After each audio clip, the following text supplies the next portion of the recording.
ನಮ್ಮ ಜೊತೆ ಮೇಘನಾ ಅವರಿದ್ದಾರೆ. ಇವರು ಯಾರಿಗೆ ಗೊತ್ತಿಲ್ಲ ಅಂತ ಹೇಳೋದಕ್ಕಾಗದೇ ಇಲ್ಲ.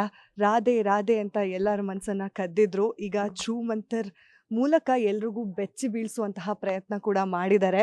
ಬನ್ನಿ ನಾನು ಅವ್ರನ್ನೇ ಮಾತನಾಡಿಸ್ತಾ ಹೋಗ್ತೀನಿ. ಫಸ್ಟ್ ಹಾರ್ಟ್ಲಿ ಕಂಗ್ರ್ಯಾಚುಲೇಷನ್ಸ್, ನಿಮ್ಮ ಛೂ ಮಂತರ್ ಸಿನಿಮಾ ಸಕ್ಸಸ್ ಆಗಿದೆ. ಹಾಗೆ ನಿಮ್ಮ ಪಾತ್ರ ತುಂಬಾ ಸೌಂಡ್ ಮಾಡ್ತಿದೆ ಸಿನಿಮಾ ಜೊತೆಯಲ್ಲೇ. ಸೊ ಅದ್ರ ಬಗ್ಗೆ ಏನು ಹೇಳ್ತೀರಾ? Thank you thank you. ನಾವು ಆ್ಯಸ್ ಆ್ಯಕ್ಟರ್ಸು ಅಥವಾ ಈ ಸಿನಿಮಾ ಶುರು ಮಾಡಬೇಕಾದ್ರೆ ನಮ್ಮ ಟೀಮ್ ಆಗಿರಲಿ, ಈ ಒಂದು ಮಾತು ಕೇಳೋಕ್ಕೆ ನಾವು ಕೆಲಸ ಮಾಡ್ತೀವಿ. ಆ್ಯಕ್ಚುಲಿ ಸಕ್ಸಸ್ ಸಿಗಲಿ ಅಂತಲೇ ನಾವು ಸ್ಟಾರ್ಟ್ ಮಾಡ್ತೀವಿ. ಅಫ್ಕೋರ್ಸ್ ನಮ್ಮ ಹತ್ರ ಒಂದು ಕಂಟೆಂಟ್ ಬಂದಿರುತ್ತೆ, ಒಂದು ಒಳ್ಳೆ ಕಥೆ ಬಂದಿರುತ್ತೆ, ಪಾತ್ರ ಬಂದಿರುತ್ತೆ, ಚೆನ್ನಾಗಿ ಮಾಡಬೇಕು ಅಂತದೆಲ್ಲ ಇದ್ದೇ ಇರುತ್ತೆ. ಬಟ್ ಅದ್ರ ಜೊತೇಲಿ ಇದು ನಾವು ಮಾಡೋದು ಜನ ನೋಡಬೇಕು, ನಾವು ಚೆನ್ನಾಗಿ ಮಾಡಿದ್ದೀವಿ ಅಂತ ಹೇಳಬೇಕು, ಆಮೇಲೆ ಸಕ್ಸಸ್ ನೋಡಬೇಕು, ಕನ್ವರ್ಟೆಡ್ ಇಂಟು ಮನಿ ಅಂದರೆ ಬಾಕ್ಸ್ ಆಫೀಸ್ ಸಕ್ಸಸ್ಸು.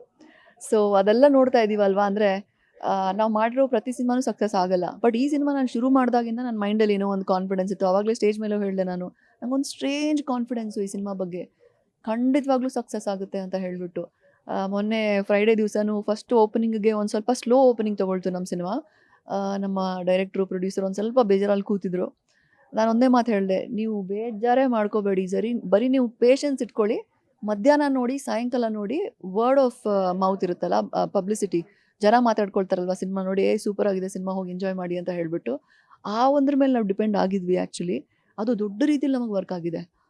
ಜನ ಹೋಗ್ಬಿಟ್ಟು ಒಂದು ಕನ್ನಡ ಸಿನಿಮಾ ಅಲ್ಲಿ ಒಂದು ಒಳ್ಳೆ ಹಾರರ್ ಜಾನ್ರಾ ಸಿನಿಮಾ, ಸೂಪರ್ ಆಗಿರೋ ಸಿನಿಮಾ ಅಂದರೆ ಆಪ್ತ ಮಿತ್ರ ಆಗಿರಲಿ, ಆಮೇಲೆ ಈ ಥರ ಸಿನಿಮಾಗಳಿಗೆ ಕಂಪೇರ್ ಮಾಡ್ತಿದ್ದೀರ ಅಂದರೆ ತುಂಬ ಸಣ್ಣ ವಿಷಯ ಏನಲ್ಲ, ಇದು ತುಂಬ ದೊಡ್ಡ ವಿಷಯ ನಮಗೆ.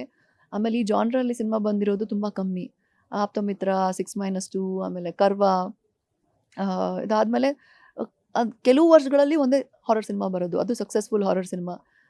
ಒಂದು ಬರ್ತಾ ಇದೆ ಈ ಜಾನ್ರಲ್ಲಿ ಸಿನಿಮಾ ಅಂತ ಇದ್ದಾಗ ನನಗೆ ಗೊತ್ತಿತ್ತು ಒಂದು ರೀತಿಲಿ ವರ್ಕ್ ಆಗುತ್ತೆ ಅಂತ, ನನಗೊಂದು ಫೀಲಿಂಗ್ ಇತ್ತು ನನಗೆ. ಅಂದರೆ ರಿಯಲ್ ಲೈಫಲ್ಲಿ ಮೇಘನಾ ಅವ್ರು ಹೇಗೆ? ಅಂದರೆ ದೆವ್ವ ಅಂದರೆ ಭಯ, ಆ ಥರದ್ದೆಲ್ಲ ಏನಾದರೂ ಇದೆಯಾ? ಭಯ ಇದೆ ನಂಗೆ ತುಂಬ. ನಾನು ಹಾರರ್ ಸಿನಿಮಾ ನೋಡೋದೇ ಇಲ್ಲ, ನಂಗೆ ತುಂಬ ಭಯ. ಯಾಕೆಂದರೆ ಅದು ನೋಡಿದ್ರೆ ನನ್ನ ಮೈಂಡಲ್ಲಿ ಕೂತ್ಬಿಡುತ್ತೆ.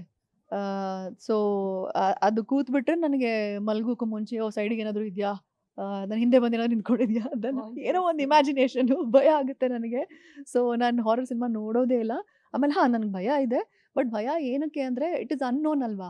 ನಮಗೇನೋ ಗೊತ್ತು ಇದು ಅಂದರೆ ನಮಗೆ ಭಯ ಆಗಲ್ಲ. ನಮಗೆ ಗೊತ್ತಿಲ್ಲದೆ ಇರೋದು ಅಂದರೆ ಏನಿದು, ಏನಿರಬಹುದು, ಕ್ಯೂರಿಯಾಸಿಟಿ, ಭಯ ಏನೇನೋ ಇರುತ್ತೆ.